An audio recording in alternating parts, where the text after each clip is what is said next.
আপনারা হয়তো জানেন রিসেন্টলি বাংলাদেশ অস্ট্রেলিয়ার স্টুডেন্ট ভিসার ব্যাপারে অ্যাসেসমেন্ট লেভেল 1 থেকেও অ্যাসেসমেন্ট লেভেল 3 তে নেমে গিয়েছে। তার মানে এই নয় যে আপনি অ্যাপ্লাই করবেন আর আপনার ভিসা রিজেক্ট হয়ে যাবে, কিন্তু এটা একটা প্রশ্ন চলে আসছে যে আমি এখন অ্যাপ্লাই করলে কি আমার ভিসা রিজেক্ট হয়ে যাবে কিনা।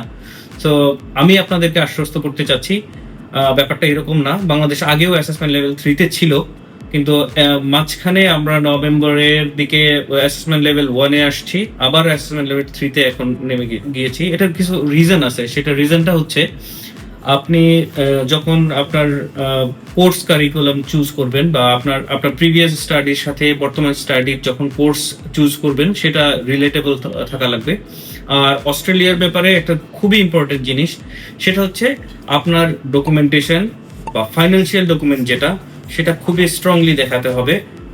যেমন আপনার হঠাৎ করে একটা ব্যাংক অ্যাকাউন্টে আপনার বিগ অ্যামাউন্ট অফ মানি ঢুকে গেল, এটা আসলে ওরা সন্দেহের চোখে দেখে। তো আপনারা যদি প্রফেশনাল কোনো এজেন্সি বা প্রফেশনাল এজেন্টের মাধ্যমে কাজ করান, তারা আপনাদেরকে আগেই এটা নিয়ে সতর্ক করবে যে আপনার যেই ট্রানজ্যাকশনটা সেটা হচ্ছে আপনার হতে হবে রেগুলার ট্রানজ্যাকশন, কোনো ড্রামাটিক বা ড্রাস্টিক্যালি বিশাল বড় একটা ট্রানজ্যাকশন যেন না হয়।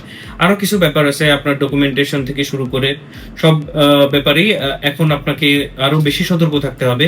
কিন্তু ওই যে স্টুডেন্টের মধ্যে যে মিথটা ক্রিয়েট হয়েছে যে ভিসা রিজেক্ট হয়ে যাবে অ্যাসেসমেন্ট লেভেল 3 তে যাওয়ার কারণে, সেটা হবে না। আপনারা সঠিক গাইডেন্সের জন্য ওয়েস্টার্ন কনসাল্টিং ফার্মের সাথে যোগাযোগ করতে পারেন।